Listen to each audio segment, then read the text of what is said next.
Hey hi very good evening friends, clients and viewers. আমি স্মিতা শাস্ত্রী। আমি চলে এসেছি আজকে এরিস মানে মেষ রাশি ফেব্রুয়ারি 2025 ভ্যালেন্টাইন্স মান্থের জন্য একটা লাভ রিডিং নিয়ে, যেটার জন্য তোমরা মানে অতি অপেক্ষিত, অতি প্রতীক্ষিত একটা ব্যাপার, ঠিক আছে, যেটার জন্য তোমরা আমাকে প্রচুরবার রিমাইন্ডার দিয়েছো। ফার্স্টেই বলছি, মেষ রাশি বা এরিসের লাভ লাইফের ফেব্রুয়ারি মান্থের এনার্জি হচ্ছে ইমব্যালেন্স এনার্জি। ইমব্যালেন্স এনার্জি কোন সেন্সে বলা যাবে?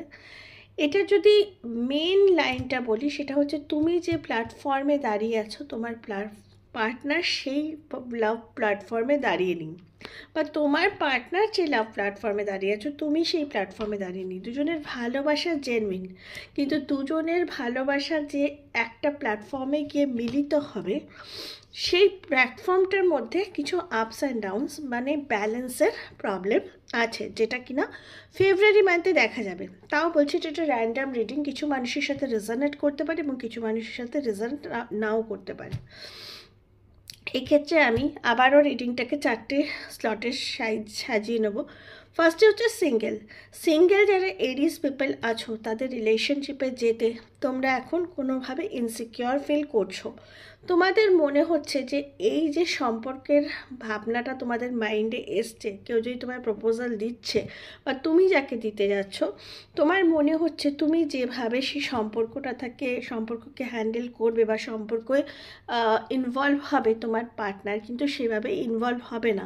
এবং সেই কারণে তোমাকে যদি কেউ প্রপোজাল দিচ্ছে বা তুমি দিতে যাচ্ছ, এই অবস্থায় সিঙ্গেল আছো, সেক্ষেত্রে তোমরা খুব একটা কংক্রিট ডিসিশন নিতে পারছো না এবং ফেব্রুয়ারি মাসটা তোমরা একটু ওয়েটিং জোনে কাটিয়ে দিচ্ছ বলে আমার মনে হয়, মানে কাটিয়ে দিতে পারো বলে মনে হয়। যারা সিঙ্গেল আছো, তোমাদের রিলেশনশিপের ইচ্ছে আছে এবং বাকি সারা বছর ধরে রিলেশনশিপ হতে পারে, বাট পার্টিকুলার ফেব্রুয়ারি মান্থে তোমরা এই জিনিসটা নিয়ে ভাবছো যে আমি যতটাই সম্পর্কে দেবো, মানে একটু ক্যালকুলেটিভ হতো, সেও কি সে সম্পর্কে এতটা দেবে কি না দেবে এখন, তাই জন্য তুমি সম্পর্কটা নিয়ে মানে থিঙ্কিং মোডে আছো। কোনো ডিসিশন হয়তো ফেব্রুয়ারিতে নিতে পারবে না যারা সিঙ্গেল আছো। যারা রিলেশনশিপে আছো তাদেরও আবার কিছু ভাগে আমি ভাগ করছি। যারা এরিস মানে মেষ রাশি সম্পর্কে আছো, কিছু কিছু মানুষ ভাবছো যে আমি সম্পর্কে যে ডেডিকেশন দিচ্ছি, আমার যে পার্টনার আছে সে সেই ডেডিকেশন দিচ্ছে না। আবার এরিসের পার্টনার ভাবছে আমি এই সম্পর্কটাকে নিয়ে যতটা সাফার করছি, যতটা ভাবছি, এরিস ততটা ভাবছে না।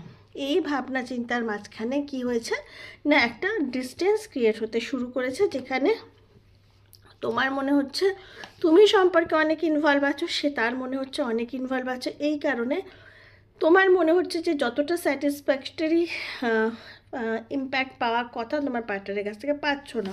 তাহলে কি তুমি এই সম্পর্কটা ভেঙে দেবে বা এখানেই স্টপ হয়ে যাবে বা এই জার্নিটাকে এন্ড করবে?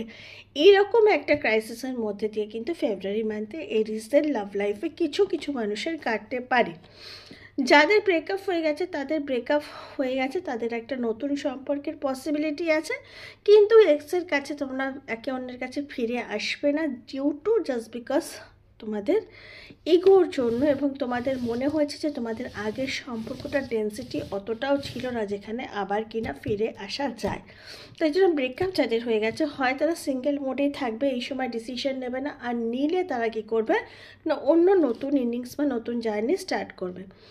এবার বলছি 3টে স্লট বলে ম্যারিড কাপলসদের জন্য কিন্তু এরিস যারা আছো তারা হয় সম্পর্কে এতটা পরিমাণে দিচ্ছ যে তোমার এক্সপেকটেশন বেড়ে যাচ্ছে, আর না হলে তোমার পার্টনারের তরফ থেকে যে সম্পর্কের যে ইনভলভমেন্ট দরকার সেটাকে তোমরা কম পাচ্ছ, এবং সেই কারণে কোনো না কোনোভাবে শুরুর দিকে এবং মাঝখানের দিকে ফেব্রুয়ারিতে সম্পর্কে একটা ডেফিসিয়েন্সি বা ডিস্টেন্স কিছু কিছু এরিসদের জন্য দেখা যাচ্ছে।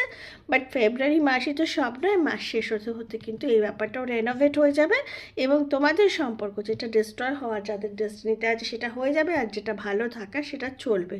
অতএব ফেব্রুয়ারি মাস এরিসদের জন্য খুব একটা ভালো নয় রিলেশনশিপের ক্ষেত্রে, কিন্তু সেটা যদি তোমরা ইন্টেলেক্ট ইউজ করে চলো বা ইমোশনটাকে ততটাই প্রপারলি ইউজ করো, তাহলে সেটা কিন্তু ভালো হতে পারে।